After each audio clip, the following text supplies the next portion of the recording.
What if the woman everyone pitied was actually the smartest person in the room? Who is At her that own woman in the funeral, red while her dress? cheating husband walks in he hand in bring hand her with his here? mistress, a shocking secret is about to be revealed. Rachel Morrison wasn't a helpless victim. She was a mastermind who built a hidden empire, documented every betrayal, and left behind one final devastating message, a video that would destroy them all. This is not just a story of revenge, it's a story about power, patience, and knowing your worth. Sometimes silence isn't weakness, Everything it's you are strategy. witnessing now The is lesson? the Never culmination of my underestimate life's someone work. who chooses to stay quiet. They It may had just be to be planning this way. everything. If this story gave you chills, don't forget to like and share to support the channel Oh my and keep these goodness, powerful look at his stories coming. face! Thanks for watching. Picture Is anyone this. getting this? It is your own funeral. The church is packed with 200 people who loved you. Your body is resting in a beautiful coffin at the front of the room. You were a young, pregnant woman who died in a very strange way. Then, the church doors swing open. Your husband walks in, holding hands with the woman he was having an affair with. But there is a secret that nobody in that room knows. The wife in that coffin was not some poor, helpless victim. She was a genius. While everyone believed she was just an elementary school teacher planning lessons on butterflies, she was quietly building a $47 million business empire. While her husband was making plans to steal her money and leave with his mistress, she was keeping a record of every lie, every crime, and every betrayal. And she left one final present for them all. A video. That video was set to play during her own funeral service. It was created to completely ruin the lives of every person who ever thought she was weak. What happens next is going to leave you speechless. You have to listen to the very end because no one could have guessed the final twist.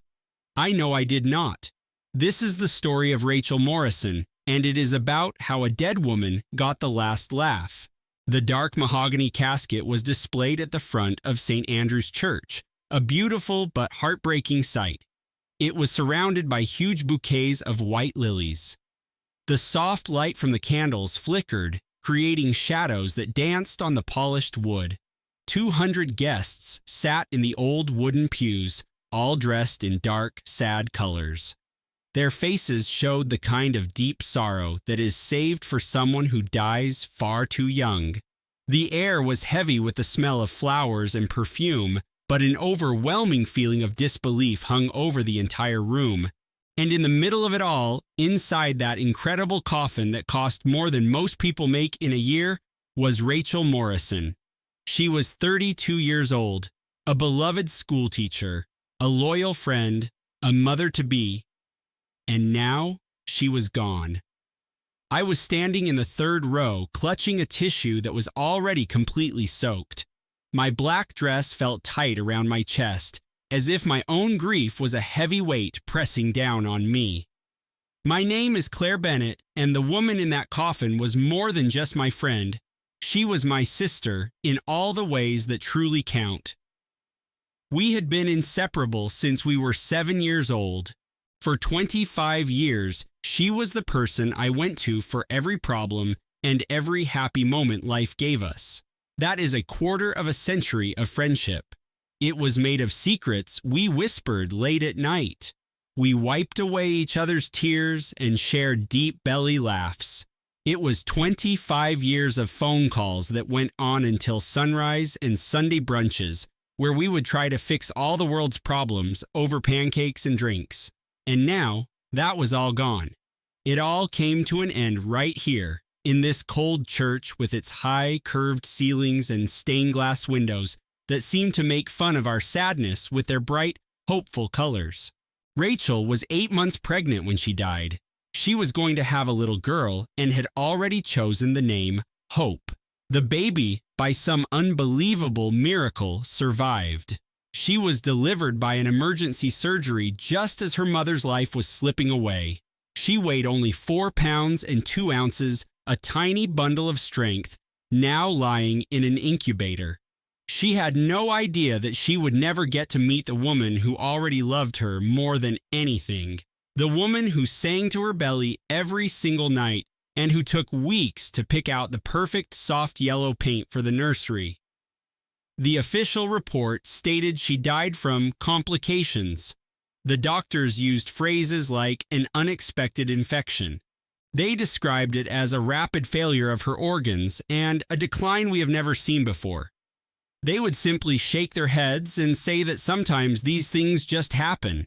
They insisted that modern medicine does not have all the answers and that they did everything they could. But I knew something the doctors did not know. I knew that Rachel had been in perfect health for her entire pregnancy. I knew she had that special glow that you only see on expecting mothers. I knew she was full of energy and life, making plans for a future that should have lasted for many, many years. And I knew, with a feeling like a cold stone in the bottom of my stomach, that something was terribly wrong with how fast her health had failed. The priest was speaking. His voice was a calm, steady sound, offering well-practiced words of comfort from the Bible that flowed over the crowd. He spoke about God's mysterious plans, about finding eternal peace, and the promise of seeing loved ones again in the afterlife. I could hardly understand what he was saying. My eyes were glued to the coffin, to the arrangement of white roses on its lid, and to the framed photograph next to it. It was a picture of Rachel at her very best. She was smiling directly at the camera, her hand resting softly on her pregnant belly. And it was in that exact moment that the heavy old doors at the back of the church groaned open. The sound was like a loud crack in the silent room. It stopped the priest in the middle of a sentence and made every person turn to look at the entrance. For a brief moment, the afternoon sun poured in, framing two dark figures against the blinding light. Then Marcus Morrison entered his wife's funeral, looking like he was just showing up for a slightly annoying business meeting. He wore a charcoal gray suit that must have cost at least $3,000. His dark hair was styled perfectly, and his jaw was tense with the kind of pride that comes from a man who, in his 35 years, had never been told no. His shoulders were held back, his walk was slow and deliberate, and his face might have looked sad if you did not see the coldness in his eyes. But it was not Marcus that caused the entire church to let out a single shocked gasp. It was the woman who was with him. Jessica Crane walked into that funeral holding Marcus's hand. She moved with an attitude that said she belonged there, that her proper place was right by his side. She behaved as if she was not the other woman, the mistress, the one who had destroyed a family by being with a man whose wife was at home, pregnant with his child. She was 28 years old, with that kind of expensive blonde hair that takes hours at a top salon. She was pretty in a fake way that comes from personal trainers, strict diets, and a beauty routine that costs more than a car payment. Her black dress was from a famous designer, probably Valentino, and it was cut to show off her perfect figure. But it was just conservative enough to be considered funeral clothing. Her shoes were red-soled Louboutins, and the sharp clicking of her heels on the stone floor was a shocking sound of disrespect in the quiet church.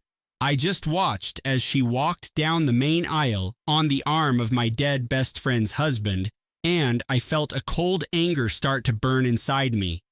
From the row just behind me, I heard Rachel's mother make a sound that I will never be able to forget. Betty Johnson was 61 years old, a small woman who seemed even smaller after a life full of struggles. She had worked 2 jobs at a time at a diner for truck drivers in rural Tennessee for 30 years, all to give her daughter a better life. She had driven for 14 hours straight to be at this funeral, likely in the same old Honda Civic she had owned since Rachel was in high school. She had already said goodbye to her own mother and her husband, and now she was saying goodbye to her only child. Through all of that, she had always had a quiet strength and grace that amazed people, but seeing her son-in-law walk into her daughter's funeral with his mistress was the one thing that finally shattered Betty Johnson. The sound she made was like a hurt animal. It was a scream of pure pain that sliced through all the quiet whispers and gasps. Her knees gave out from under her. I managed to catch her just before she hit the ground. I wrapped my arms around her small body as she trembled with sobs she could not hold back anymore.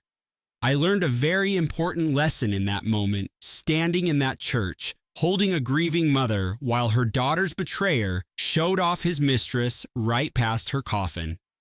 When a person shows you their true character during the absolute worst times, when simple human decency should be the only thing that matters, you have to believe them. This was not sadness making Marcus act so terribly. This was not shock or confusion. This was not some twisted way of looking for comfort. This was Marcus Morrison finally taking off the mask he had worn for so long. He was revealing his true self to every single person who had ever been tricked into believing he was a good man. I have seen some awful things in my life. I have seen people fall apart under stress, but I have never, ever seen someone do it while wearing a $3,000 suit at his own pregnant wife's funeral, with his mistress on his arm and a slight, arrogant smile on his face. Marcus led Jessica straight to the very front pew of the church. He showed her to the seats that were meant for the closest family, to the place of honor right in front of the coffin that held the woman he had promised to love for his entire life. He sat down without even looking once at Betty, without a single glance at the woman who had raised the wife he was about to bury. Jessica sat next to him, and she elegantly crossed her legs as if she had just shown up for a fancy lunch. She had a perfectly emotionless expression, except for a small, satisfied smile that played on her lips. A wave of hushed talking immediately spread through the pews, moving like a fast-burning fire. I saw phones being pulled from purses and pockets, even in such a serious moment.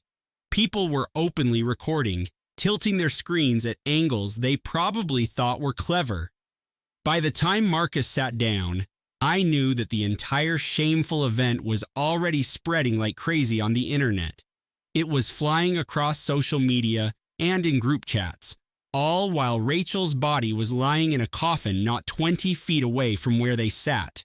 The priest froze right in the middle of his sentence. He just stood at the pulpit with a look of complete disbelief on his face.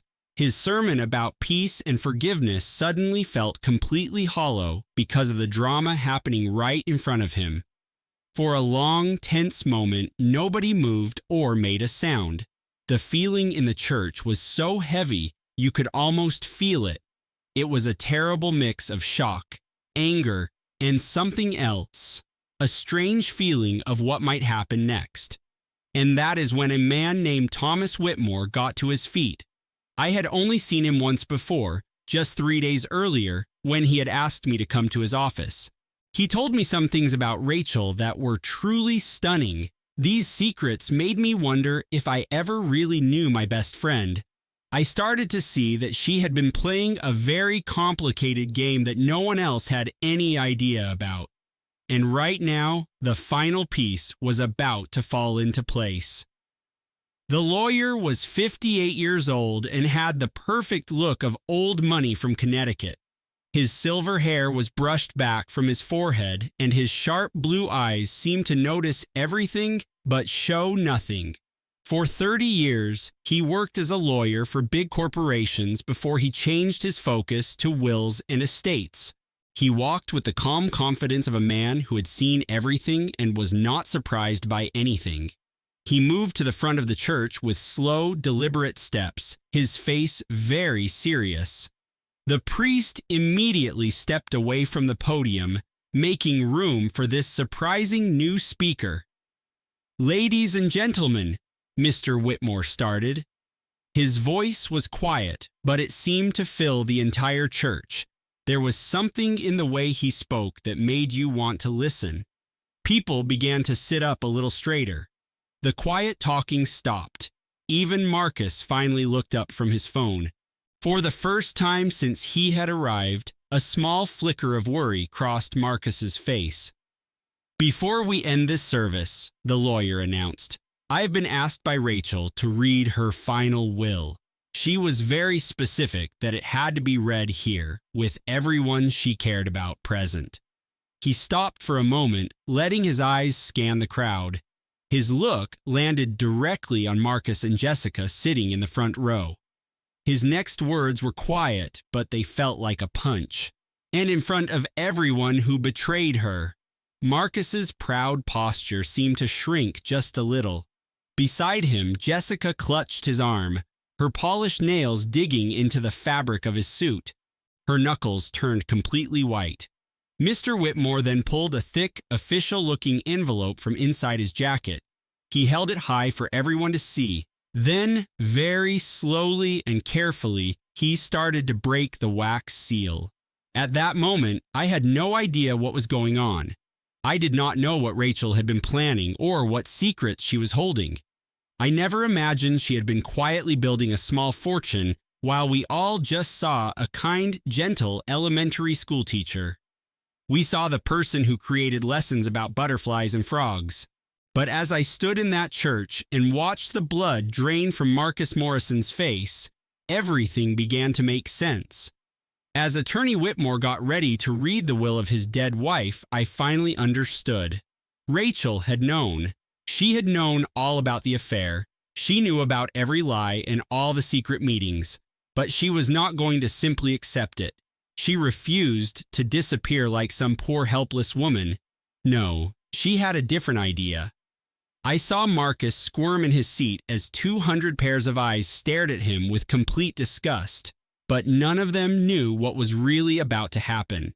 Even I did not understand the whole story until 3 days ago. Rachel had spent the final months of her life setting up a perfect trap, and every single person who had done her wrong, who had misjudged her, or who had looked at her kind spirit and thought she was weak, had just walked right into it. To really understand how we got to this place, with my best friend gone and her husband's lover sitting with the family, I have to take you back. We need to go back to a time before the secrets and the lies, before this amazing plan ever started. We have to go back to the start of a love story that was always meant to end in both pain and victory. Rachel Ann Johnson was raised in a trailer park just outside a little town in the Tennessee countryside. It was the sort of place that people worked their whole lives to get away from. Her mother, Betty, worked 2 shifts back-to-back at a diner for truck drivers. She would come home at 3 in the morning smelling like burnt coffee and cooking grease. Her feet would be swollen and her back would be sore, but she always had a warm smile for her daughter. A father was never part of her life. Betty never talked about him, and Rachel knew from a young age that she should not ask. But Rachel was gifted with an amazing mind. It was a sharp and powerful intelligence that her teachers noticed right away. It made her different from the other children in their school system, which did not have much money. School counselors would look at her test scores and say, "That girl can do anything she wants if she can just get one lucky break."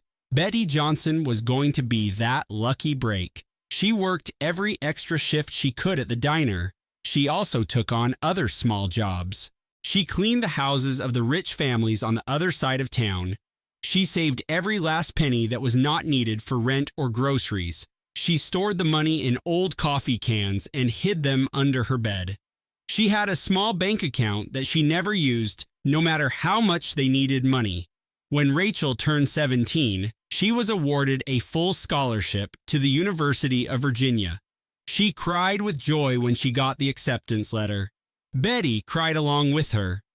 They stood together in that small trailer kitchen, holding the piece of paper that was her daughter's future. All those years of hard work had finally paid off. Rachel showed up at college with just 2 suitcases, $300 in cash, and a powerful drive to create a better life. She had 3 different jobs all the way through school. She worked as a waitress in a local restaurant, serving bratty students who rarely tipped, and local people who acted like she was invisible. She helped other students with economics and business, subjects she learned on her own from library books and free online classes.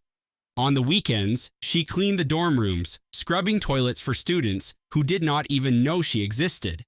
Through all of that, she kept a perfect 4.0 grade point average. Through all of that, she was on the dean's list every single semester. And through all of that, she graduated with the highest possible honors, earning the complete admiration of her professors. It was in college where she first met Marcus Morrison. He was the complete opposite of Rachel.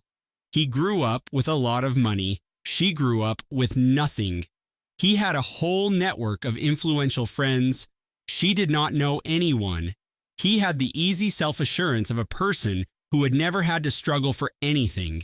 His family was from Connecticut and had been wealthy for generations, thanks to stocks, property, and powerful friendships made at private clubs. His life was a constant series of country clubs and parties on yachts. Marcus was doing poorly in his economics course, and Rachel was chosen to be his tutor. He came into their first meeting 20 minutes late. He wore a polo shirt that probably cost more than everything Rachel owned. He looked at her as if she was just there to serve him. To be honest, she should have just left right then and there. Looking back on it now, I can see all the red flags that Rachel either did not see or decided to overlook. He was so full of himself, acting like his time was so much more important than hers. I can still picture how his eyes looked over her old laptop, her simple outfit, and her sensible shoes. You could almost see him mentally calculating what she was worth and then deciding she was not worth much at all. But Marcus Morrison was a hunter, and he was excellent at figuring people out. He noticed something about Rachel in that first meeting. Maybe it was her quick mind. Maybe it was her simple beauty, the kind that did not need expensive makeup or fancy clothes to stand out. Or perhaps it was something much more strategic. Maybe he saw a young woman who had fought hard for everything she ever had, and he probably thought she would be thankful for any small amount of attention he decided to give her. So he changed his entire approach. He began arriving for their tutoring meetings on time. He started to bring her coffee, and he always knew just how she liked it. He would ask her about her life, her history, and what she hoped for in the future. And he acted like he was truly listening with great interest. He chased after her with everything he had. He would come to the diner where she worked, buy a coffee he never touched, and just sit there watching her. He had flowers delivered to her small apartment off campus. He would send her huge arrangements of flowers, the type that you could tell cost a small fortune.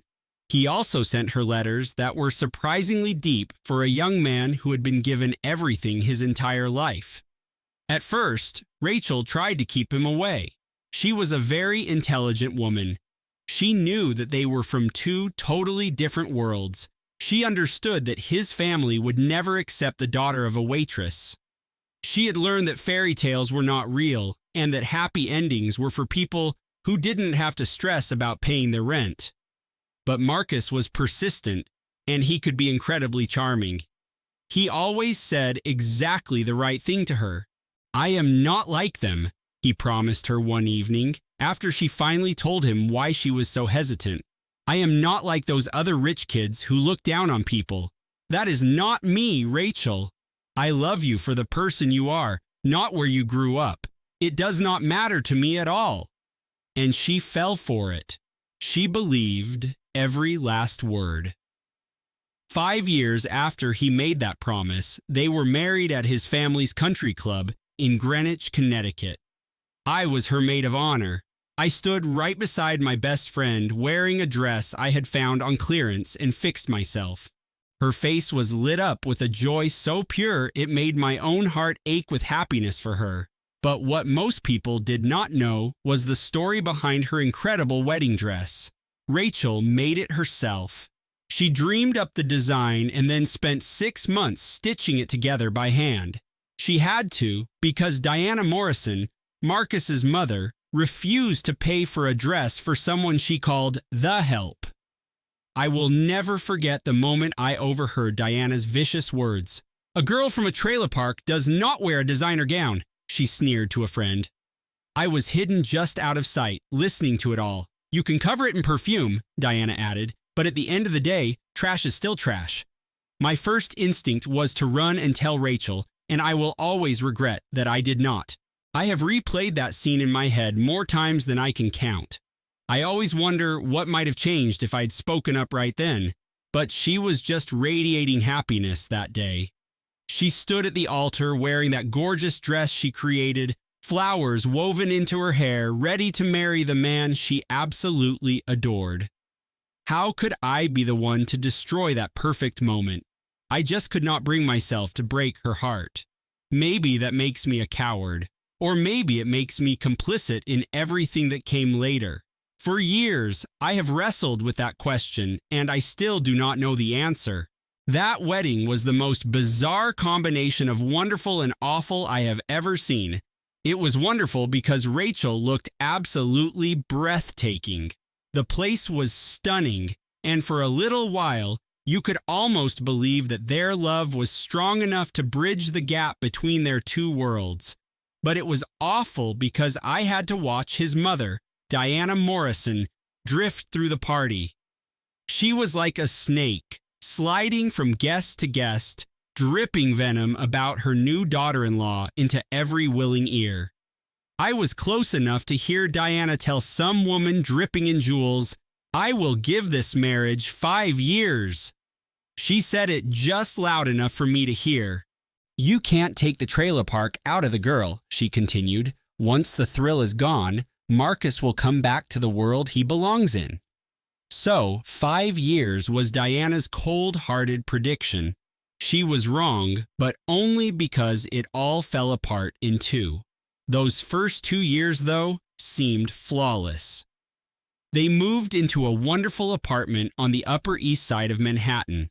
Marcus began a high-powered job at an investment bank, and Rachel started teaching 3rd grade at a private school. She loved shaping young minds and would always share the sweetest stories about her students when she got home. She would light up from the inside out whenever she spoke about her students, but then the dream turned into a nightmare. Rachel found out Marcus had a serious gambling issue. He had blown through $50,000 at a casino in Atlantic City. He lost all of that money in one weekend. It was money they could not afford to lose. He had maxed out all their credit cards and even taken a secret loan out under both their names. When she finally confronted him, he broke down completely. He cried, and the tears seemed genuine. He fell to his knees in the middle of their living room, pleading with her to forgive him. He swore up and down it was a single mistake that would never be repeated. He said everything you would expect from someone cornered and desperate, with zero plans to actually change. To fix his mess, Rachel used the only money she had in the world, her inheritance. Her grandmother had spent 50 years working as a housekeeper, cleaning the homes of rich people who likely never bothered to learn her name. When she passed away, she left her granddaughter exactly $50,000. That money was the result of a lifetime of difficult work. And Rachel handed every penny of it over to Marcus. She did it without a second thought, without making him feel guilty, because she loved him and she truly believed in their future together. In her mind, she was just doing what a supportive wife should do, but I told her she was completely crazy. I remember we were sitting in my queen's apartment, drinking wine from coffee mugs since I had broken my last wine glass. I looked straight at her and said words that I still remember clearly today. "Rachel, the only gamble he should be taking is on remembering your anniversary. He should not be playing with your future, your grandmother's life savings, or your financial stability." But she just laughed it off and said I was being a worrywart. She was convinced Marcus had seen the error of his ways. She told me that all marriages face challenges, and this was just one of their hurdles to overcome. I tried so hard to believe she was right. It was right about then that Rachel began what she called her little hobby. She was already creating all her own teaching materials for her class. She was designing custom lesson plans, worksheets, and engaging projects that her students adored. A fellow teacher suggested she sell her creations online, on a website for educators, and then on a platform called Etsy. Rachel brushed it off as just a little side project, maybe a way to make some extra cash for a trip. Marcus, on the other hand, thought it was completely ridiculous. He walked in one afternoon while Rachel was on her computer, designing a new lesson about butterflies. He looked over her shoulder and gave a little smirk. Hearing what he said next made my blood boil when Rachel told me later. "How cute, sweetie," he had said. "You focus on your teaching. I will handle all the business stuff." Rachel simply smiled, nodded, and kept right on working. But I knew my best friend, or at least I believed I did. When she was telling me the story, I noticed an unusual flash in her eyes. It was a glimmer of something I had never seen in her. It was not sadness or disappointment. It was something more intense, almost cold. It looked like she was quietly doing some kind of math in her head. Thinking about it now, I am positive that was the turning point. That was the moment the sweet girl from Tennessee who dreamed of fairy tales disappeared. She started to become someone else entirely. Someone who was patient, calculating, and perhaps even a little bit formidable. I did not recognize it back then, though. I had no clue what was really happening behind that gentle smile of hers. I simply assumed she was figuring out how to cope with a tough marriage. I believed she was learning to adapt to her situation, like so many women have done for centuries when they feel trapped with no way out. It never crossed my mind that she was secretly building an entire empire. Then, 6 months before the funeral, Rachel was 6 months pregnant. I had never seen her look more stunning. Pregnancy agreed with her completely. She seemed to bypass all the usual discomforts people talk about, like swollen feet or feeling sick in the morning. She was absolutely glowing. She almost constantly had a hand placed on her stomach, like she was guarding the most precious thing in the world. And in a way, she was. We got together for lunch on a Thursday afternoon in early spring. We chose a small cafe in Brooklyn, known for its fancy avocado toast that you always see online. Rachel was already seated when I arrived. She had a table by the window, and the sunlight streaming in made her look like a timeless portrait of a mother-to-be. But the instant I laid eyes on her, I knew something was terribly wrong. I felt it the moment I took my seat. A tension was visible around her eyes that her smile could not quite conceal. The way she held her shoulders told me she had not been sleeping well. "What is wrong?" I asked, skipping the pleasantries. We were too close for that. Rachel drew a deep, deliberate breath. She pulled a credit card bill from her purse and pushed it across the table toward me. "I discovered this last week," she explained. "Check the transactions, the third one from the end." I scanned the list. There was a charge from the jeweler, Tiffany & Company, for $4,300. "He purchased jewelry for me," Rachel stated, her voice devoid of any emotion. "The problem is," she went on, "I never received a gift. There was no new necklace, no earrings, not even a bracelet. Absolutely nothing." "Perhaps it is a surprise for the baby," I offered, though even I did not believe it. "Maybe he is saving it for a special occasion." Rachel slowly shook her head. I searched everywhere. I went through our closet, his office, all of his drawers. There is no little blue box stashed away, no gift bag, no receipt. So what happened to $4,000 in jewelry from Tiffany & Company? Rachel looked at me from across the table, and the expression in her eyes made my stomach tighten. It was not surprise or bewilderment. It was acceptance. It was as if she had sensed the truth for a long time and was simply waiting for the evidence to surface. "That is where I need your help," she told me. She did not race home to have a big fight with Marcus. That was not Rachel's style anymore. I started to realize she had learned from watching her own mother navigate tough situations with poise and planning. She understood that having information is a form of strength and that emotional outbursts do not win battles. So instead, she hired a private detective. His name was Mike Callahan. a retired New York City police detective who now handled what he called domestic inquiries. Rachel paid the detective's bill on her own. The funds came from her online shop where she sold her teaching materials. She casually told me that the business was doing pretty well. I did not give the comment a second thought at the time. Pretty well could mean anything. I figured she was making a couple $100s a month, just enough to pay for a detective without touching the bank accounts Marcus watched like a hawk. I had no concept of what she really meant by those words. Not yet. Within 1 week, the detective had pictures. Rachel phoned me on a Wednesday evening. Her voice was eerily calm, the way a person sounds when they are using every last bit of their strength to hold themselves together. "Can you please come here?" she asked, her voice trembling. "Marcus is working late again.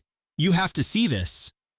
I rode the subway to her breathtaking apartment on the Upper East Side.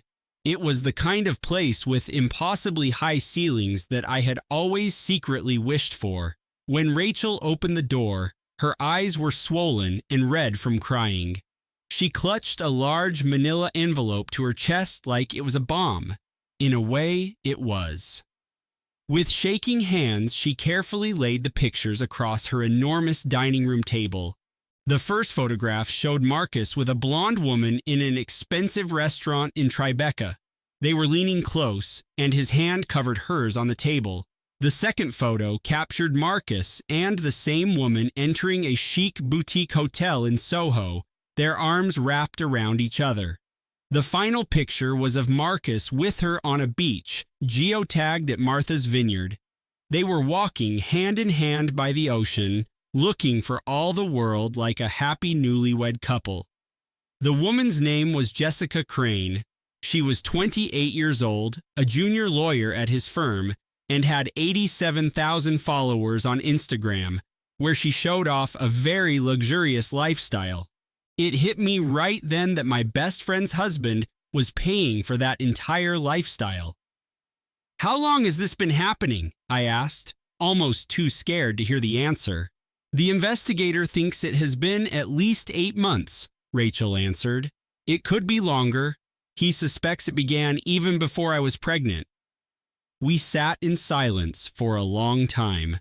The photos were spread between us like evidence from a horrible crime, and I guess that is exactly what they were. "What are you going to do?" I finally asked. Rachel's expression hardened with a new resolve. "I'm going to think. I am going to create a strategy. And then I will make absolutely sure that when I finally act," she said, looking down at the pictures, "I am ready for anything that happens." She waited a full week before she confronted him. She used that time to get ready, but I had no idea how much she was truly planning or what she was planning for. When she finally brought it up, they were in the kitchen of their magnificent home. Rachel was perfectly calm. She held the pile of photos and asked him a very simple question. "How long has this been going on?" Marcus did not even try to lie. He did not offer an apology, and he definitely did not fall to his knees and beg her to forgive him. He did not even say he was sorry like he did when she found out about his gambling addiction. This time, he chose to attack her instead. "You have become so dull since you got pregnant," he said, and every word hit her like a punch. "All you ever talk about is the baby, nursery colors, finding a doctor, which stroller to buy. It is exhausting, Rachel. I come home from a very long day at work, and I need a wife I can discuss something with besides your pregnancy problems." Rachel just stood there, 6 months pregnant, with a hand over her belly to shield her baby, taking in every single cruel word. "Jessica understands the pressure I am under." Marcus continued his verbal attack. "She respects the work I do. She does not complain when I get home late or need to work extra hours. She is encouraging. She is exciting. She is everything you used to be before you became this incubator. An incubator." He called his pregnant wife an incubator, using the same casual tone someone might use to talk about the weather. But Marcus was not done. It felt like this bitterness had been building inside of him for years, held back by a thin layer of civility that was now completely gone. The cruelty was now pouring out of him like venom from a shattered bottle. And what are you going to do about it anyway? Divorce me? How could you pay for that? You have no money, Rachel. You are 100% dependent on me. His voice dripped with contempt. That tiny salary you earn as a teacher would not even cover the rent for a small apartment in this city. And your little side project, selling lesson plans? Please, that is a hobby, not a career. He took a step toward her, using his height to look down on her and appear more intimidating. Your mother was a waitress in a highway diner, and you are no different. A nobody. You were a charity project that I rescued. I got you out of that depressing little town and gave you a life you never could have dreamed of. Everything you own and everything you are is because of me. His voice dropped to a whisper, which was somehow even more terrifying than his yelling. If you even consider divorcing me, I will destroy you. I will take this apartment. I will take all the money from our joint accounts, and I will take our child. My family has the very best lawyers in New York City. Those lawyers have been working for my family since before you were born. Your family has nothing, no money, no powerful friends, and zero influence. You will waste years of your life fighting me in court, and at the end of it all, you will lose everything. You will end up right back where you started, he hissed. Broke, alone, living in some terrible apartment, and only seeing our daughter on weekends if you're lucky. Is that the kind of future you want? Is that the life you want for our child? Rachel gave him no answer. She was unable to speak. Her voice was stuck inside her, silenced by the complete shock of his cruelty. She was realizing in that moment that the man she married, the man she had loved and made sacrifices for, was a total stranger. After he left to be with Jessica for the night, Rachel drove to a parking garage on 5th Avenue. She sat in her car, all alone, for 2 hours and just cried. She cried until there were no tears left, until her eyes were puffy and her throat was raw. Her hands ached from holding the steering wheel so tightly. She called me from that parking garage, sobbing so hard I could barely understand her words. My first instinct was to jump in my car and drive to Manhattan just to hold her and tell her everything would be okay. But she told me not to. She said she needed time to figure things out. She said she had to choose her next move, and I learned something that day that I will always remember. When a man tells you that you are nothing without him, he is not just threatening you. He is revealing a secret. He is confessing his own biggest fear. It is the one thought that keeps him awake at night, the single reality he cannot face. He is terrified that you will one day realize that he is the one who is nothing without you. He knows that all his power, his money, and his family's influence mean nothing if you decide to walk away. He has built his entire identity on making you feel small, because if you ever stood up to your full height, the world would see him for the weak, insecure little man he truly is. After those 2 hours in the parking garage, Rachel wiped the tears from her eyes. She took out her phone and dialed a number I had never seen before. "Tom," she said, and her voice was steady now. It had an icy edge that sent a shiver down my spine when she told me about it later. "This is Rachel. I think it is time. Proceed with the plan." That was the moment I found out about my best friend's secret. She had kept it hidden for 6 long years, quietly creating a completely new life for herself, while everyone just saw a sweet teacher who sold worksheets about plants and animals. Her business selling teaching resources was far more than a hobby. It was not just something that paid for a fancy dinner or a short vacation. It was a $47 million company named EduSpark Digital. It had grown into the largest independent teacher resource platform in the entire country.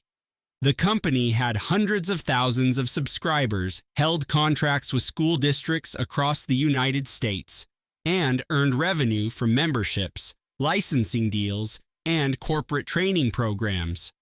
Rachel had built this whole empire by herself, piece by piece, working early in the mornings and late at night when Marcus thought she was just grading papers or planning her classes. She had legally established the company in Delaware long before she and Marcus were married. She put all its assets into a special kind of trust that her husband could never touch. She had hired a staff of employees, closed major deals, and made brilliant business decisions that turned her little hobby into a huge success. And Marcus had no idea. He was completely clueless. He honestly thought she was making maybe $200 a month from her worksheets. He was convinced she would be completely lost without him. He believed he held all the power in their marriage and that he could bully her into staying with him by threatening to make her poor and take her child. He was about to find out just how mistaken he was.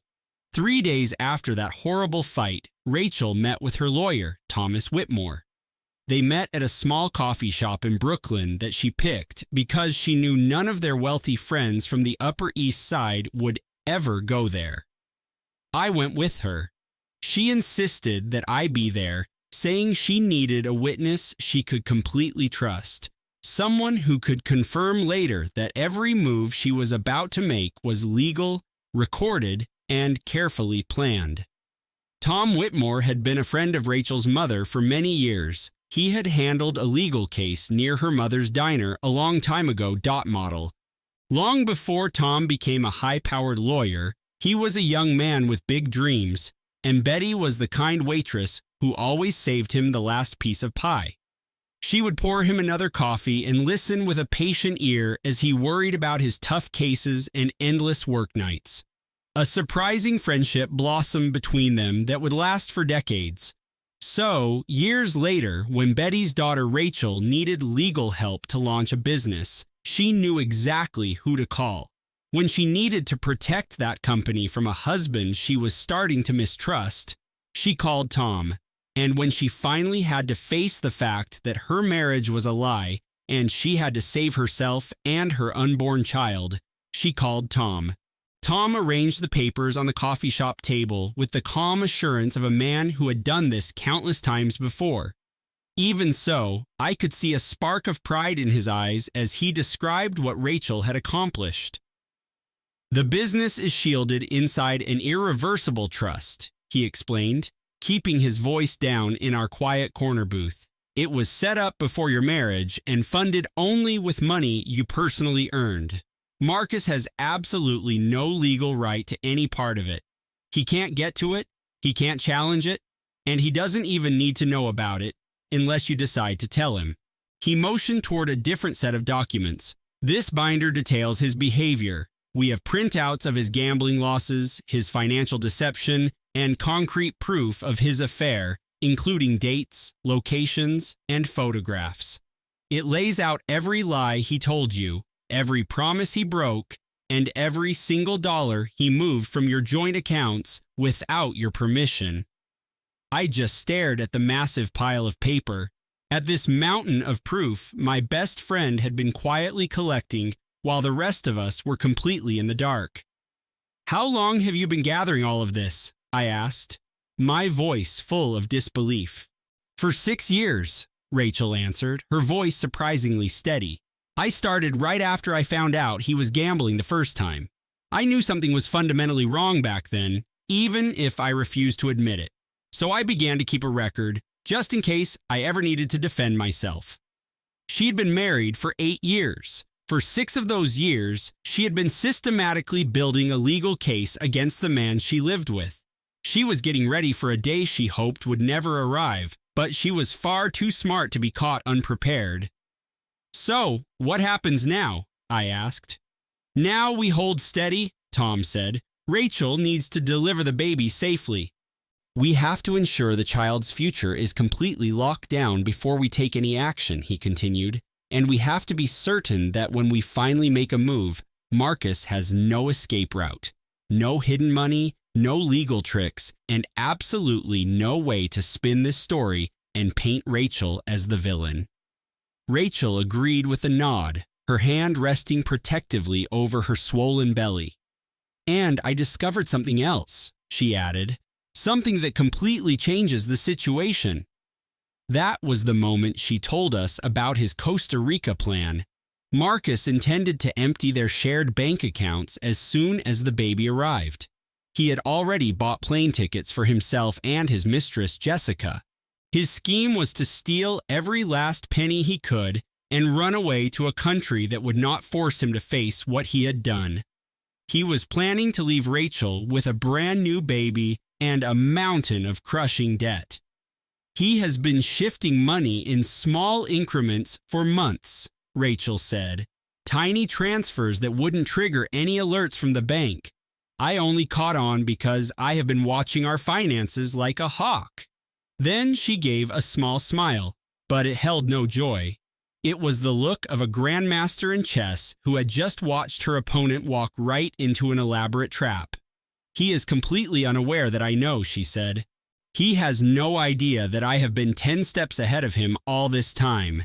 He sees me as naive. He sees me as weak. He believes I have no other options. And that underestimation is going to be the single biggest mistake he has ever made." I can still remember leaving that cafe with a storm of emotions churning inside me. I felt an incredible sense of pride for my friend, who had demonstrated more strength and tactical genius than I had ever seen in anyone. I was also terrified of the battle that was about to unfold, and I felt one other thing, something I could not name at first. It was the strange realization that the woman I thought I knew so well was, in many ways, a complete stranger to me.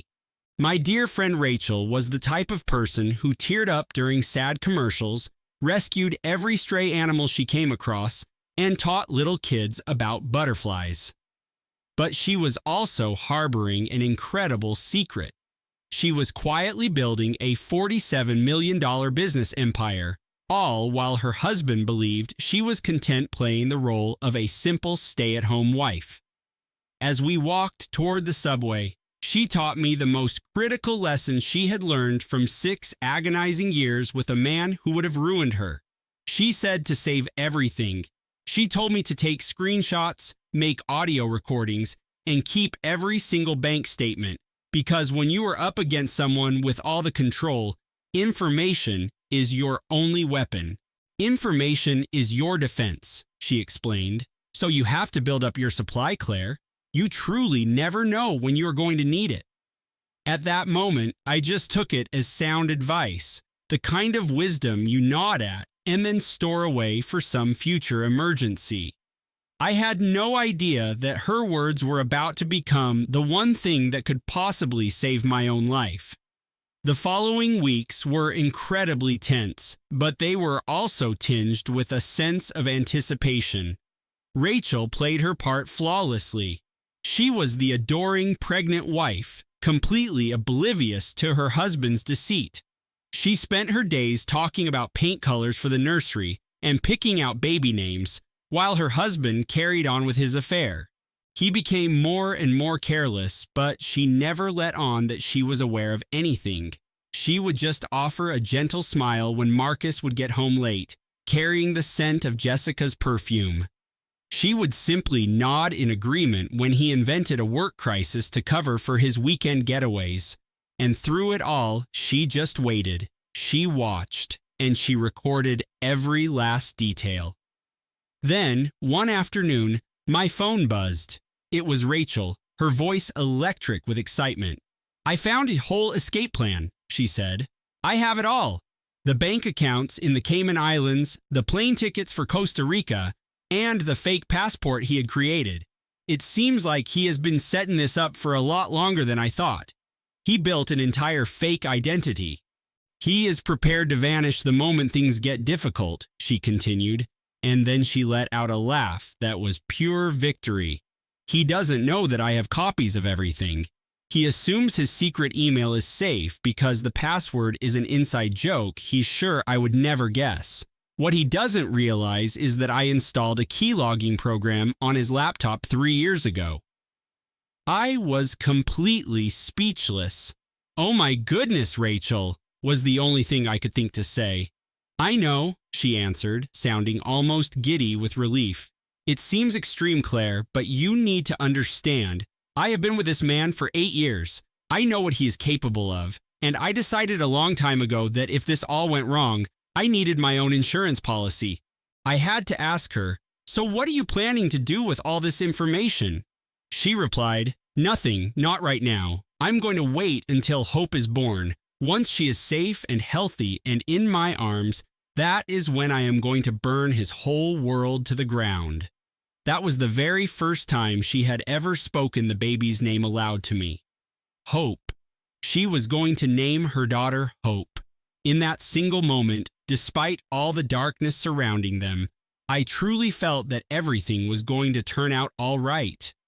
I believed Rachel had prepared for every outcome and that she was guaranteed to win. I should have known better. I should have remembered that life rarely follows a script. You can map out your whole life, but you can never prepare for the one thing you did not see coming. I certainly had no idea what was waiting for us. In just 2 weeks, 3 horrible events unfolded, one after another, as if fate had lined up dominoes just to watch them fall. Each disaster was a tragedy by itself, but when they happened together, they nearly ruined everything Rachel had ever built. The first catastrophe hit without any warning. Rachel was at Jefferson Elementary School speaking to a room filled with parents. The meeting was a routine discussion about how the students were progressing in their reading. She was in the middle of describing the incredible improvement one of her students had made when a sharp, sudden pain shot through her stomach. A second later, she felt a warm liquid stream down her legs. When she glanced down, she saw blood forming a pool on the classroom floor. The hours that followed were a terrifying blur of ambulance wails, sterile hospital hallways, and doctors with somber expressions. They were forced to perform an emergency cesarean section. At just 32 weeks, the baby was dangerously early. The placenta had detached, and if they failed to act instantly, both mother and child would be lost. Hope Morrison came into the world at 4:15 in the afternoon on a rainy Thursday in September. She weighed only 4 pounds and 2 ounces, but she was a fighter from her first breath. She was immediately taken to the neonatal intensive care unit, where a tangle of tubes and machines would keep her alive, while her tiny body fought to do the things it wasn't supposed to do yet. Rachel barely survived the surgery.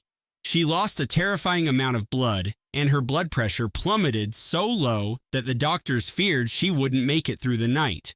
But she did. She pulled through because Rachel was simply not the kind of person who ever gave up. She refused to give up because she had too much to live for.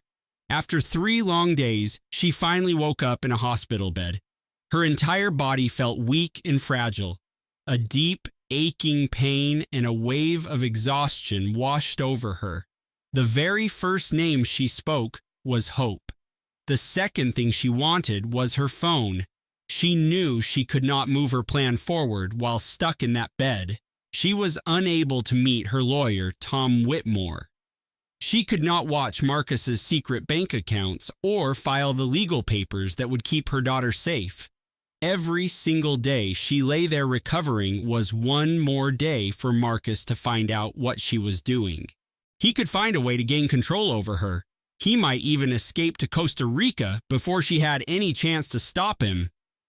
I visited her in the hospital every single day. I brought her fashion magazines that she never even opened. I brought smoothies that she was too weak to drink. I had to watch as her worry grew and grew because her body was not healing as fast as she needed it to. She was supposed to be feeling strong at this moment in her life. Instead, she was stuck in a hospital bed, depending on doctors, nurses, and a husband who rarely visited and only stayed for a few minutes. That was the first thing that went wrong. It stole her time, her energy, and her sense of control. The second disaster showed up 3 days later. It was a visitor Rachel did not expect to see at all. Diana Morrison entered the hospital room holding a large bouquet of flowers and a soft cashmere blanket for the new baby. She was dressed in expensive casual clothes that probably cost more than I make in a whole month. She leaned down and kissed Rachel's cheek with lips that felt cold and insincere. Then she sat down in the chair next to the bed like she was planning to stay for a long time. "I'm here to help you," Diana said. Her voice sounded as sweet as poison. "Marcus is just so busy with work, and you need someone to look after you while you get better. We are family, you know." Rachel was just too weak to argue with her. She was too tired to see the way Diana's eyes kept looking at her phone on the bedside table, or the way she glanced at the laptop inside the bag near the window. She had too much medicine in her system to recognize the danger hiding behind the mask of a loving mother-in-law. When I arrived at the hospital that afternoon to visit Rachel, I was holding a bag with her favorite cookies and a new book I thought she might like. I quietly pushed open the door to her room. I expected to see her resting alone, or maybe with a nurse checking on her. But instead, I saw Diana Morrison standing over Rachel's bedside table. She was holding Rachel's phone in her hand. Her eyes were glued to the screen, and she was scrolling through something with intense focus. Rachel was sound asleep. The machines next to her bed made a steady beeping sound as they delivered the medicine that kept her comfortable. She had no idea what was happening just a few feet away from her. "Diana," I said, and my voice was so sharp it could have cut glass. She looked up at me, and for a brief moment, I saw a strange look in her eyes. It was a look of complete victory. It was pure, selfish satisfaction. It was the look of a hunter who had finally trapped its prey. And then, just as fast as it appeared, it was gone. She replaced it with a friendly smile and an innocent expression. It would have fooled anyone who was not looking very closely. "Claire, my dear," she said to me, "I was just checking to make sure Rachel did not get any urgent messages. You know how she worries about that little business she owns." She put the phone back down on the table and calmly started to gather her things. "I should be going now, but I will come back tomorrow. Please make sure she gets some rest." Then she floated out of the room as if she had not done anything wrong at all. The only things she left behind were the light smell of her expensive perfume and a tight, cold feeling in my stomach that told me something terrible had just happened. As soon as Diana was gone, I grabbed Rachel's phone.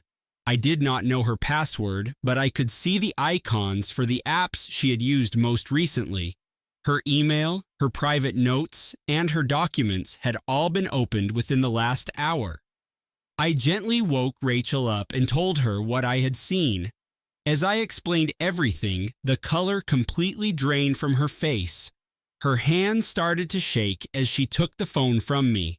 She looked through her own history and confirmed everything Diana had just looked at. She saw the emails about her plans to file for divorce. She saw the messages she had sent to her lawyer, Tom Whitmore. She saw the financial papers for her company, EduSpark, with its $47 million value. "She knows," Rachel whispered in a very small voice. "She knows everything." We found out later that Diana called Marcus that same night after she had figured everything out. She told him about Rachel's secret company. She told him about the divorce papers that were being prepared, and she described all the evidence Rachel was collecting against him. She told him every single secret. And so, Marcus Morrison showed up at the hospital the next morning like a hurricane about to hit land. He burst into Rachel's room right when she was trying to breastfeed Hope for the very first time. Her body was still healing, and her mind was still foggy from all the medication. The baby was having trouble, and Rachel was already starting to cry out of frustration. And then, all of a sudden, her husband was there. He was standing over her bed, and his eyes were filled with a terrifying rage. "Do you really think you can just walk away from me?" His voice was a poisonous whisper. It was quiet enough for the nurses in the hallway not to hear, but it was sharp enough to feel like a knife. "You think your little website for teachers scares me? I know everything now, Rachel." "My mother told me all about it." He leaned closer to her, so close that she could smell the coffee on his breath. "I will destroy you in court. I will take hope from you. My mother will tell the judge that you are not mentally stable, that the pregnancy broke your mind, and that you are a terrible mother. You will never see your daughter again." Hospital security finally had to remove him from the room 10 minutes later, but it was only after a nurse heard Rachel crying and came in to see what was going on. The damage, however, was already complete. All of her secret plans, all of her careful work, and all of her hopes for a peaceful separation were gone. Her husband's anger and her mother-in-law's betrayal had broken her spirit. She cried for hours after they forced him to leave the room. She held her new baby girl Hope in her arms and cried until she had no more tears. Her eyes were swollen shut and her voice was gone when the machines next to her bed suddenly started screaming with alarms. That was the second major blow, losing her secret plan. But the third one was what truly destroyed everything. Rachel's health suddenly took a scary turn for the worse. The doctors said it was an infection, but they seemed confused about why it was so severe. They gave her powerful antibiotics, but nothing seemed to help. Her fever climbed to a dangerous level, and her organs began to fail. Her recovery had not only stopped, but it had started to go backward at a frightening speed. It was around that time that I started to notice something odd about Diana's daily visits. She came to the hospital every day, acting like a very worried mother-in-law. She brought a special herbal tea that she said would help Rachel heal faster. "It is an old family recipe," Diana would say as she pushed a warm mug into Rachel's trembling hands. "My grandmother believed in it, and so did my mother. It has natural healing ingredients that you cannot find in regular medicine," she would say. Rachel only drank the tea because she wanted to avoid another argument. She just did not have the energy left to fight anymore. Then, on the evening of Diana's third visit, the heart monitor next to Rachel's bed let out a loud, piercing alarm. "Code blue," a calm voice announced over the hospital speakers. "Crash cart to room 417. I had fallen asleep in an uncomfortable plastic chair in the waiting room because I did not want to go home. When I heard that room number, a cold, pure fear gripped me. I knew that it was Rachel's room. I ran to her room and pressed my face against the glass window. I watched in complete horror as a team of doctors and nurses surrounded her bed. Her heart had stopped. Her organs were shutting down. She was dying right in front of my eyes, and I could not do anything to help her. The only thing I could do was pray to a God that I was not sure I even believed in anymore. They were able to bring her back from the edge of death 2 times that night. The second time, they were not sure if she would make it, but she did. She had always been a fighter. When she finally opened her eyes the next morning, I was sitting there, holding her hand. I was squeezing it as tightly as I could, as if my own strength could keep her connected to the world. She looked directly into my eyes. Her stare was clear and strong, and it cut through the fog of her medication. She said 4 words that changed the entire situation. "Diana is poisoning me." "Rachel," I started to say, thinking it was just the fever making her confused. But every part of me was screaming that she was telling the absolute truth. "I saved the cup," Rachel whispered. Her voice was weak, but it was also completely steady. "The last cup of tea she gave me. It is in the drawer of my nightstand. Get it tested, Claire. I need you to collect blood and hair samples of mine from the hospital's lab, and everything must be officially documented." Her hand shot out and grabbed my arm, her grip surprisingly strong. Claire, I am not going to make it through this. I can just feel it. Whatever she has been putting in my tea is taking over. But they will not win. Not Diana, not Marcus, not a single one of them. I gave her my word that day. She made me swear I would play the video she recorded for everyone. She made me promise that the whole world would be watching when her truth finally came out. And above all, she made me vow to always keep Hope safe. I made those promises, and I meant every single one. I simply had no idea back then what keeping those promises would cost me. Rachel was moved to a hospice center on a rainy Tuesday, only 3 weeks after her daughter Hope was born. A powerful infection had overwhelmed her system, resisting every antibiotic the doctors tried. Her organs were shutting down, one by one, like lights going out in an empty house after a party. The medical team was stumped. A healthy 32-year-old woman, they said, should not decline so rapidly. They sensed a missing piece of the puzzle. I knew exactly what that missing piece was. I had already mailed her teacup to a private lab for testing. I used money Rachel had insisted I take from a hidden bank account to pay for the expensive analysis. The results would not be ready for a while, but Rachel was running out of time. Even so, I was certain what the final report would show. Diana Morrison had been methodically poisoning her own daughter-in-law. She acted with a slow, deliberate patience that spoke of a plan that had been in motion for a very long time. I was sitting in the hospital cafeteria the day before Rachel's transfer when Detective Sarah Brennan approached me. She was a woman of 45, with 20 years on the force, and she looked like she could handle anything. She had the weary face and sharp eyes of a person who confronts the worst of humanity day after day and still finds a reason to carry on. "I knew your mother a long time ago," Brennan said, setting a cup of terrible-looking coffee on the table across from me. "Betty Johnson. I was just a rookie when I worked a case at her little diner. She was one of the kindest people I have ever met. I remember her daughter was, too." The detective took a careful sip of the bitter coffee and studied my face.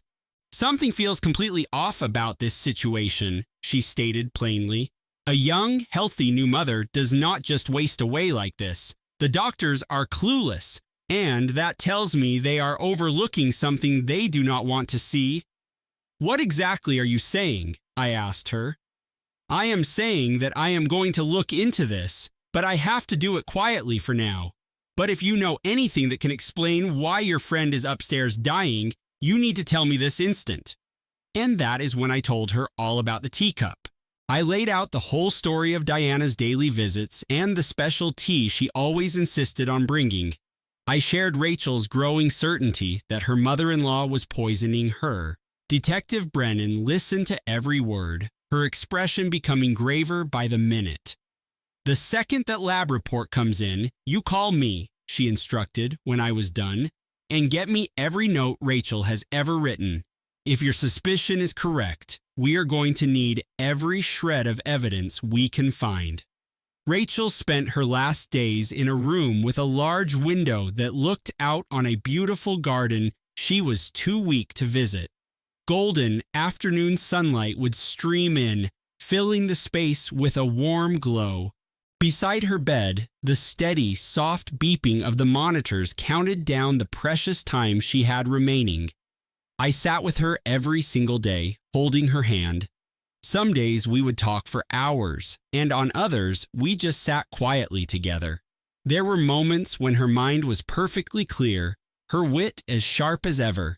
Then there were the other times when she would drift, whispering about former students and about a baby girl named Hope she would never get to see grow up. On her last good day, she asked me to make another promise. "I have written some letters," she whispered, her voice a faint thread of sound. "They are for Hope. There is one for each birthday, all the way until she is 18. For her first day of school, for her first broken heart, for the day she graduates, and the day she walks down the aisle." Tears welled up in my eyes and began to stream down my face. "Rachel," I began, but she squeezed my hand gently, asking for silence. "Please, just let me finish. I wrote them for all the big moments, for everything I will not be here for. This way, my words can be with her, even when I am not." She took a shaky breath. "I wrote other letters too. One for Marcus, one for Jessica, and one for Diana. These are different. They are the kind of letters that will be impossible for them to ignore." A sad, faint smile touched her lips. But there was a spark of fire in that smile. It was the Rachel I had always known. "They all think I am dying a weak, broken woman. They are sure they have won. In their minds, the girl from the wrong side of the tracks is finally getting what she deserves. They have no idea what is coming for them, Claire. Absolutely no idea." A small laugh escaped her, but it turned into a painful cough. "For 6 years, I built a $47 million company while my husband thought I was grading homework. I beat him at his own game, and he never even knew he was playing. If that is not what being a good wife is, I do not know what is." Her frail body shook with the effort it took to speak. "You have to promise me you will show them that video. Promise me everyone will be there to watch it, especially Diana, especially Marcus, and especially his little internet celebrity." "I promise," I said, my voice thick with emotion, and I meant it with my entire soul. "Promise me you will take care of Hope. Raise her to be strong. Tell her who I truly was, not the victim they will paint me as. Make sure she knows I fought with everything I had. I promise. And promise me you will finish what I started. My lawyer, Tom Whitmore, has a file. It is in his office, and it is labeled Phase 2. If Marcus ever threatens Hope, or if he tries to touch what is hers, you open that file. You use it to destroy him. I promise, Rachel. I promise all of it." She passed away at 3:47 in the morning on a cold Tuesday in October. I was the only one with her. I was holding her hand when the line on the heart monitor went flat and a profound quiet settled over the room. Nurses moved in and out. A chaplain offered words of solace that I did not hear. Outside, the rain had stopped, and the first light of dawn was beginning to break. Her final words were spoken in a whisper so faint, I almost missed them. My best friend's last words were an order. "Make them watch, Claire. Make every single one of them watch." Even after she was gone, I made the promise again. "You know I will," I whispered to the empty room.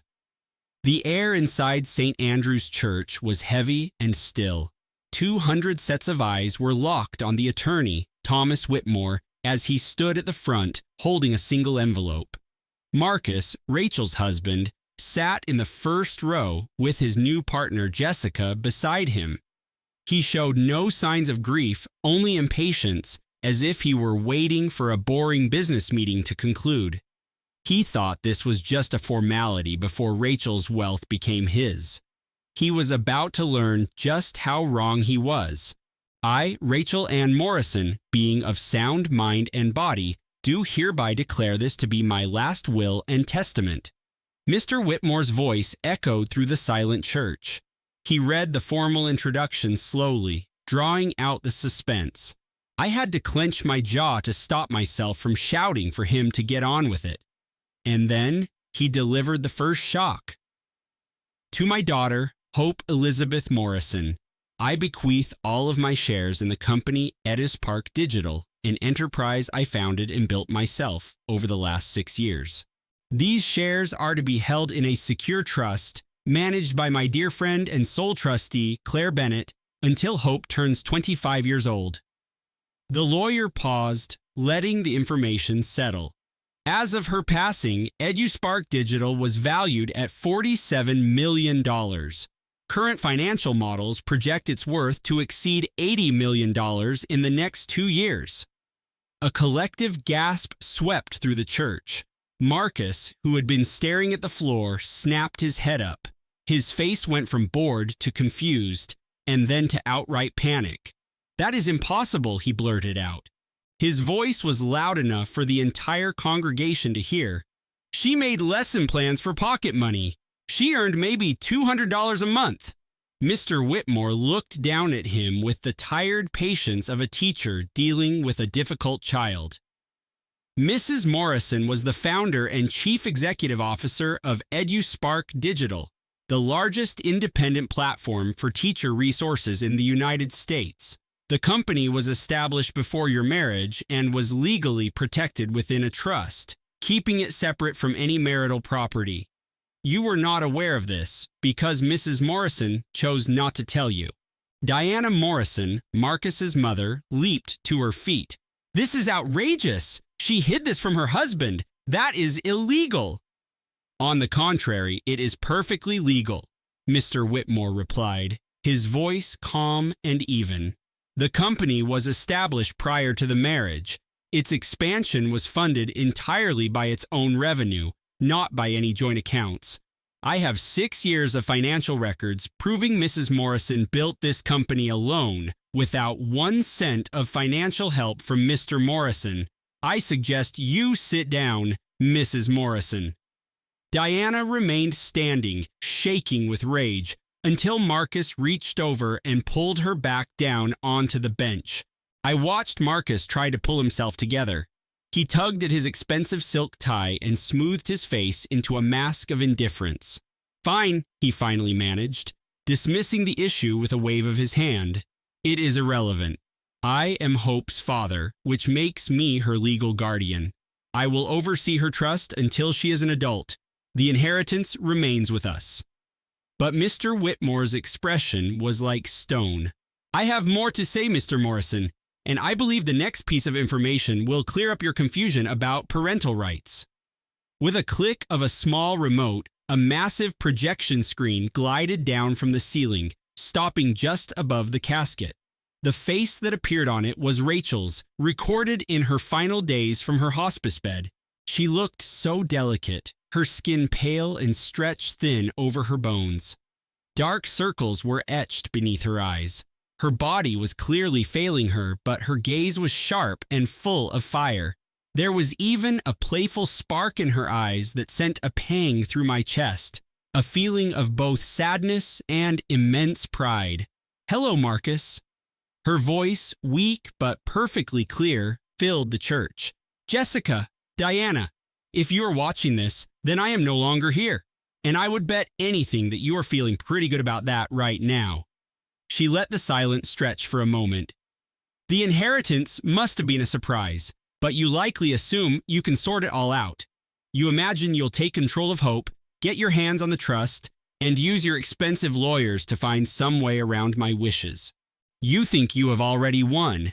That is because your kind of person can never imagine that someone like me is 10 steps ahead of you." Another pause, and then a small smile touched her lips, a smile that made my blood run cold. "You are completely unprepared for what comes next, so I suggest you get comfortable, stay silent, and watch carefully. Class is now in session." As Rachel continued to speak from the screen, the perfect lives of Marcus, Jessica, and Diana began to shatter into a million pieces. "Jessica," Rachel said, her eyes seeming to find her in the crowd, "I want to say thank you. I know that sounds strange, but hear me out. The day I found out you were sleeping with my husband, I was absolutely devastated.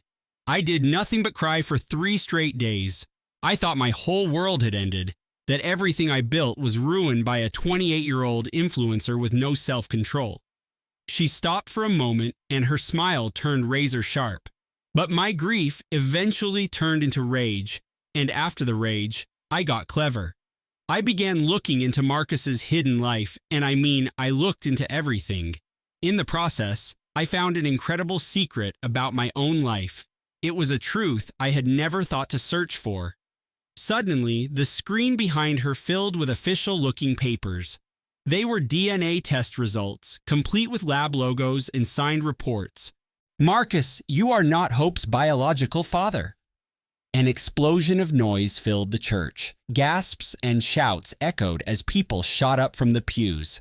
All the color drained from Marcus's face, leaving him ghostly white. He looked like a fish, his mouth gaping open and shut without a single word coming out. Through the chaos, Rachel's voice remained steady and calm. "I also had an affair," she explained. "It was a single time, 3 years ago, right after I discovered the size of your gambling problem. The problem you swore to me was over. I was at a conference for educators, and I met a man who treated me with respect. He saw me as a person, not a thing to be owned or a project to be fixed. He was the first person who actually heard me when I spoke, instead of just waiting for me to finish so he could talk." A small shrug from Rachel on the screen. "I am not proud of it. I was raised to think that a marriage promise was sacred, but I do not regret it. The results of the DNA test are legally attached to my will, all properly witnessed and signed. You share no blood with Hope. You have no rights as a parent. You have zero legal claim to her custody. My attorney will reach out to her real father. Whether he is in her life or not will be his choice, and my daughter's choice." Marcus looked like he was going to throw up right in the middle of the service. Next to him, Jessica was as still as a statue, the color completely gone from her face beneath her flawless makeup. "And now for you, Diana, my dear mother-in-law." Diana flinched back as if she had been physically hit. Her perfect, calm exterior finally cracked, and for a second, I saw the monster she truly was. "Detective Brennan," Rachel's voice continued, "I know you are here today. My lawyer sent you a special invitation." I watched Detective Brennan begin to make her way through the guests, her police badge already out. Her expression was all business, the look of someone who had been expecting this. "I believe Diana Morrison was slowly poisoning me," Rachel announced. "You remember that special herbal tea you brought to my hospital room each day? I saved the last one you gave me. My lawyer, Mr. Whitmore, has it secured as evidence. The chain of custody is perfect and unbroken." Diana tried to get up and run for the aisle, but Detective Brennan was already there, cutting off her escape without any effort. "I also collected my own blood and hair samples during my hospital stay," Rachel's voice said. "Those are also legally documented as evidence. We are expecting the lab results very soon. I am quite sure they will find large amounts of thallium. That is a heavy metal that creates symptoms almost identical to a natural illness. And it is a poison that is almost undetectable unless you know exactly what to look for." Diana's voice became a high-pitched scream. "This is insane! She was crazy! The pregnancy affected her mind. I would never hurt her." On the screen, Rachel gave a knowing smile, as if she expected that exact response. Diana will probably say I was paranoid and not in my right mind, but let us look at the facts. I was a straight-A student. I won a national merit scholarship. I built a company worth $47 million from nothing, while my own family dismissed it as a hobby. Does that sound like someone who is out of their mind? The third revelation hit the room like a shockwave. "Marcus, now it is your turn. Let us talk about your job. Specifically, the $2.3 million you owe in gambling debts to some very scary people. And let us talk about the money you have been stealing from your own law firm, Morrison and Associates, to cover those debts." A flood of documents filled the screen. There were bank records, proof of wire transfers, and betting stubs. It was a perfect trail of evidence that led through fake companies and secret overseas accounts, all laid out for everyone to see. I've already sent a complete file on this to the Securities and Exchange Commission. I also sent it to the Federal Bureau of Investigation, the Internal Revenue Service, and the Ethics Board at your own firm. By Monday morning, your law license will be revoked. By Friday, you will very likely be in police custody. And what about those dangerous men in Atlantic City who are waiting for you to pay them back? I imagine they will be very interested to find out that you have no way of getting them their money. Marcus was physically shaking now, with a layer of sweat covering his forehead. His suit, which cost $3,000, suddenly looked cheap and ill-fitting. And Rachel still had more to say. "Oh, and Jessica, there is a little something for you as well, my dear." Jessica, who had been inching away from Marcus, froze in place. "I am aware that you have been feeding Marcus's private business information to Greg Holloway, his biggest rival. I have copies of the emails, the records of your payment transactions, and the text messages, specifically the ones where you called Marcus, and I am using your exact words, a helpful idiot who is too full of himself to see he is being played." The texts appeared on the screen for all to see. Jessica's expression just fell apart. "Marcus, while you were busy tearing my life down, your girlfriend was systematically tearing down yours. She was secretly on your rival's payroll the entire time. She gave him every secret you were foolish enough to tell her. You thought she was in love with you. She thought you were her ticket to an easy life. In a way, I suppose you two really do deserve each other." Marcus whipped his head toward Jessica, and his eyes were burning with a frightening anger. "You were helping Greg?" Jessica's composure shattered into a million pieces. "Marcus, let me explain. It is not what you think. I just needed a backup plan for when this all imploded. You sold me out? They could put me in jail because of you." "Oh, this is rich," Jessica shrieked back at him. "You are the one who stole money from your job. You are the one who owes millions to loan sharks. I was just protecting my own future for when your world inevitably collapsed." They were screaming at each other in the very first pew, while 200 people stared and dozens of phones captured the entire ugly scene. My best friend's memorial service had turned into the most shocking live television event imaginable. Then Rachel's voice cut through their fighting from the speakers. "Never underestimate a woman who is quiet. A calm surface does not always mean the water is deep. Sometimes it is hiding a tsunami. And sometimes that tsunami has spent the last 6 years mapping every weakness in the dam." Not even 20 minutes after the recording ended, police cars pulled up outside St. Andrew's Church. Detective Brennan had called for more units after the first secret came out. She knew exactly how this was going to end. She was prepared to act on 6 years of carefully collected proof. Diana Morrison was led out of the church in handcuffs, yelling about her family's reputation as her voice echoed against the cold stone walls. Her team of powerful lawyers and her circle of high society friends were completely useless to her in that moment. None of it made a difference. The police officer escorting her to the squad car seemed utterly bored by her frantic protests. "I have rights!" Diana screamed. "I want to speak to my lawyer. This is slander. That woman was crazy. I never put poison in anything." The lab results, however, came back only 2 days later. Just as Rachel had suspected, they found thallium. It is a poison that works slowly, building up in the system over many weeks, causing symptoms that mimic a simple infection or organ failure. Diana had been feeding it to her daughter-in-law for a very long time. It might have been going on for months. She had acted with the chilling patience of someone who had planned every last detail. Diana was now going to spend the rest of her life inside a prison cell.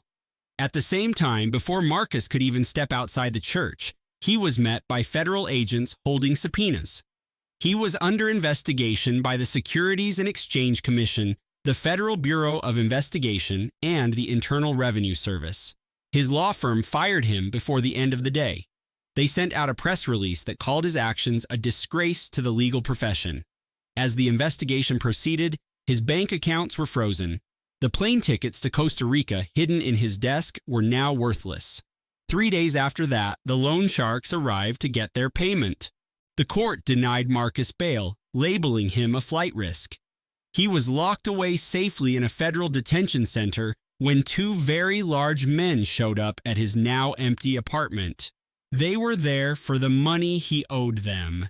They left in anger, but they were not the kind of people who would just let it go.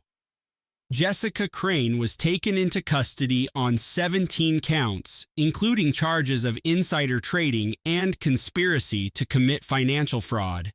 Her booking photographs spread across the internet within hours. In the picture, you could see her mascara was smudged, her hair was a mess, and the designer dress she wore in the holding cell was wrinkled. Her Instagram followers dropped from 87,000 to less than 8,000. It all came crashing down in a single night. The comments that appeared online were merciless. This is what happens when you sell your soul for a man who is already married. Someone else wrote, "Can you imagine losing everything for a guy who was already losing it all himself?" A third comment said, "She truly believed she was the star of the show." Plot twist, she was actually the warning. I watched all of this unfold from a safe distance, feeling a strange mix of satisfaction and sorrow. Rachel had won.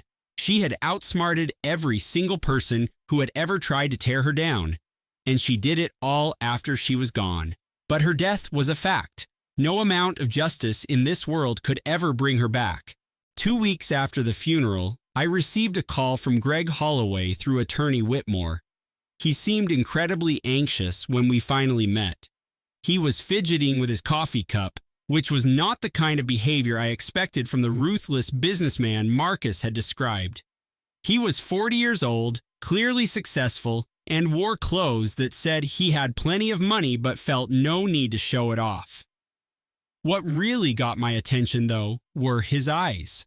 They were kind and honest, and they held a deep sadness that I recognized because it was the same as my own. "I was in love with her," he said in a soft voice. "Rachel, we were only together for 3 months. But my love for her was real," he continued. "She was the most amazing woman I had ever met. She was smart, strong, and funny, and she had no idea how truly special she was." He looked down at the table. She was reluctant to leave Marcus at first. She really thought she could fix their marriage, that she could save what was left of it. She kept saying that she had made a vow and she had to try everything before she could walk away. By the time she finally admitted that the marriage was broken beyond repair, she was already pregnant, and that is when her whole world started to come apart. He then slid a photograph across the table to me. It showed Rachel standing on a beach. Her hair was caught in the breeze as she laughed directly into the camera.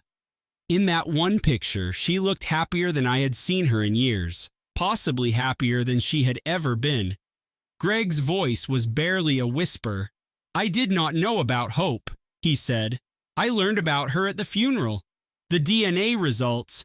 Rachel never shared that she was pregnant with my child. I believe she was trying to protect me. Or maybe she was trying to protect herself. She knew that Marcus would destroy her if he ever found out the truth." He looked back up at me, his eyes shiny with unshed tears. "I want to be part of Hope's life. I want to raise her with you. I want to give her everything that Rachel would have wanted for her. This is not about the money or the estate. It is because she is my daughter," he stated, his voice now strong. "And loving her is the only way I have left to love her mother." I just sat there, looking at him from across the table. This was the man Rachel had picked, even if it was just for a short and secret time. I was beginning to see what she saw in him. He had a genuine goodness, a level of raw honesty that was so hard to find, especially in a world full of men like Marcus Morrison. "Hope is going to need a father," I finally responded. "She will need someone who is going to love her for who she is, not for what she might represent. Can you be that person for her?" "Yes," he replied, without any hesitation at all. "I can. I will. I give you my word, Claire, and I promise Rachel." In the weeks that came after, we began to work out the arrangements. We settled on a joint custody plan. I would serve as Hope's legal guardian, and Greg would be officially named as her biological father. He wasted no time in setting up trust funds and accounts for her college education, making sure every possible future need was covered.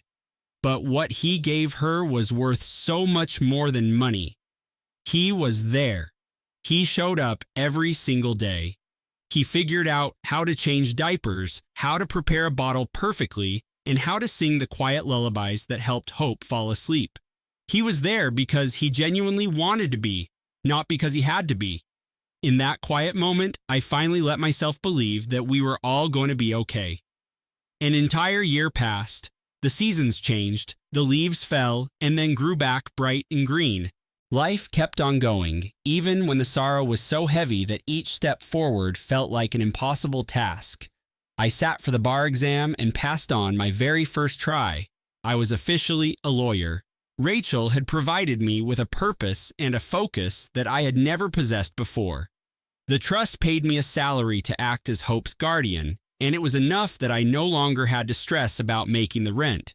I could start building the kind of life that Rachel would have wanted for us. Hope was doing wonderfully. She was a happy and healthy 1-year-old girl who had her mother's eyes and her father's warm, easy smile. She found delight in absolutely everything. She reached out for every new object she laid eyes on.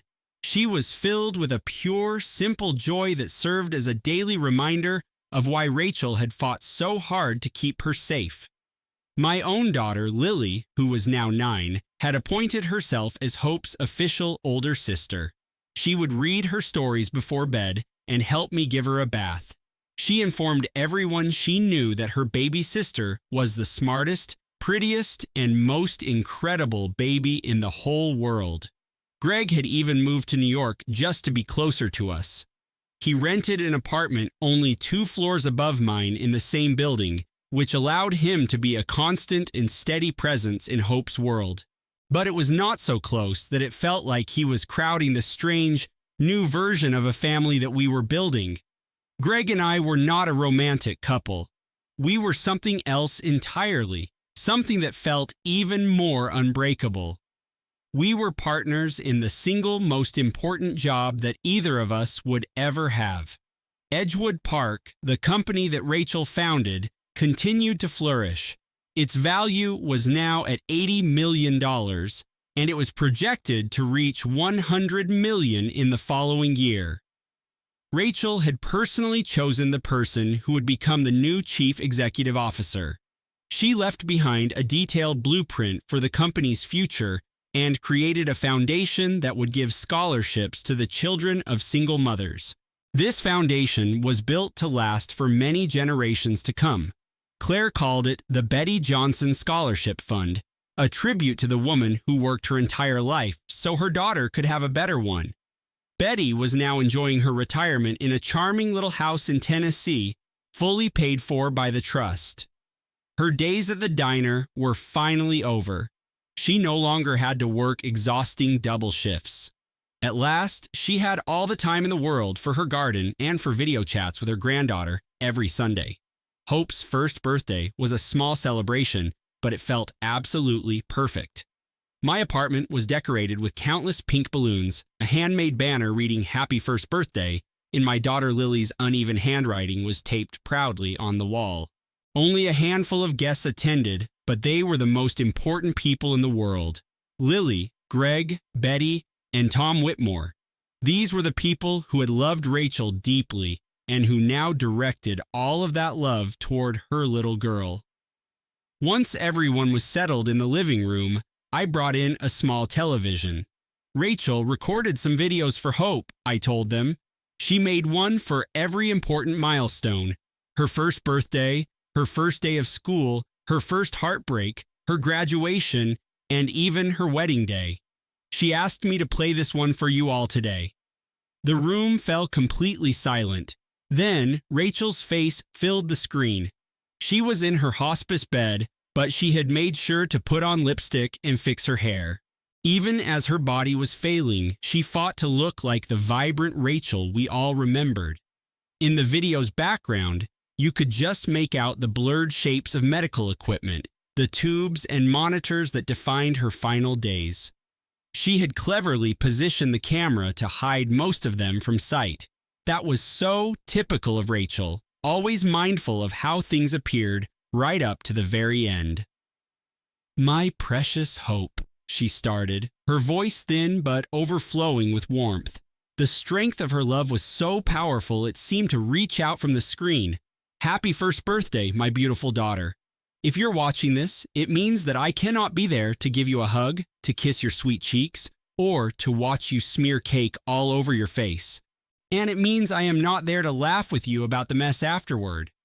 A small smile touched her lips, and in that moment, she looked like her old self again. She looked like the amazing friend I had cherished for 25 years. "I am so very sorry that I had to go. I fought as hard as I could, Hope. I fought harder for you than I have ever fought for anything in my life. But you eventually learn that some battles just cannot be won, at least not in the way you think. Sometimes being a true fighter means knowing when it is time to let go and trusting that the people you love will carry on the fight for you." Her eyes shimmered with tears that she absolutely refused to shed. Rachel was always the strongest person I knew. There is something incredibly important that I need you to know.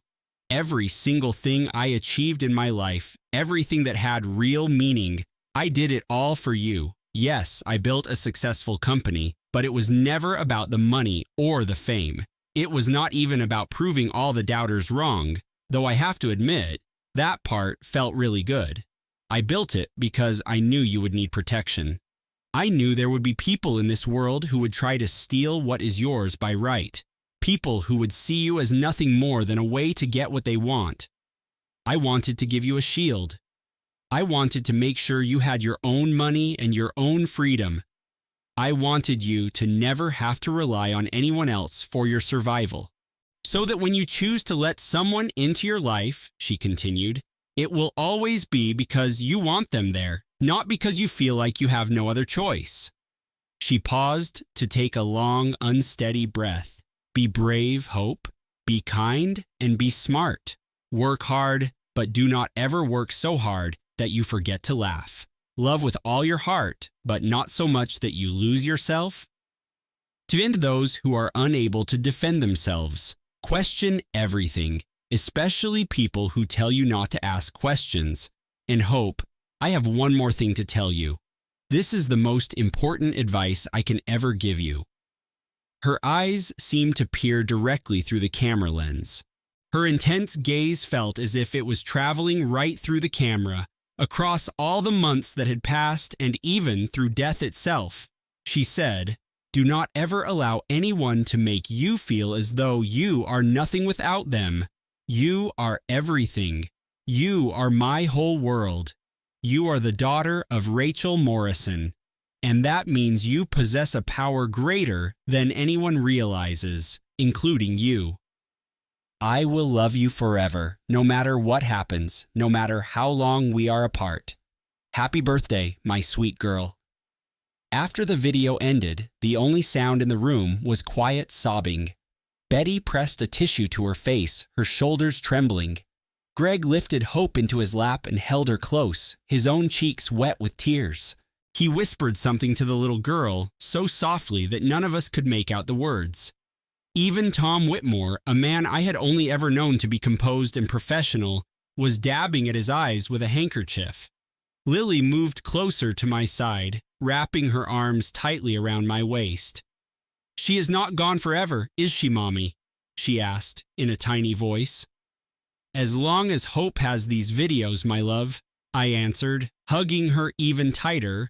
"No, she will never be truly gone." 3 days after the party, a single envelope showed up at my new law office. It had no return address, but the postmark was from the federal prison where Marcus was awaiting his trial. I opened the letter with a hand that was perfectly steady. There was nothing he could write that could possibly harm me, or Rachel, or the new life we had pieced together from the wreckage of his deceit. The letter read, "Claire, this is not finished. My lawyers are looking into the DNA results. Something is not right, and the second I can prove Hope is my daughter, I am filing for custody. I am coming after the trust fund. I am coming for every single thing that Rachel took from me. I will see you in court, Marcus. A year ago, a letter like this would have filled me with dread. It would have sent me into a complete and total panic. But in the last 12 months, I had learned to think just like Rachel would have. I considered every possible outcome, organized all the relevant documents, and prepared for this exact day. I reached for my phone. Tom, it is Claire. He sent the letter. I know, the lawyer replied. He is making threats about fighting for custody. I am aware, I said. Rachel predicted he would do this. I opened a drawer in my desk. Inside was a thick file folder I had never laid eyes on before. Rachel's flawless handwriting was on the label. It simply said, Phase 2, for when he makes a move for hope. Do not open unless absolutely necessary. I broke the seal and started to look through the records, photographs, and audio files that were tucked inside.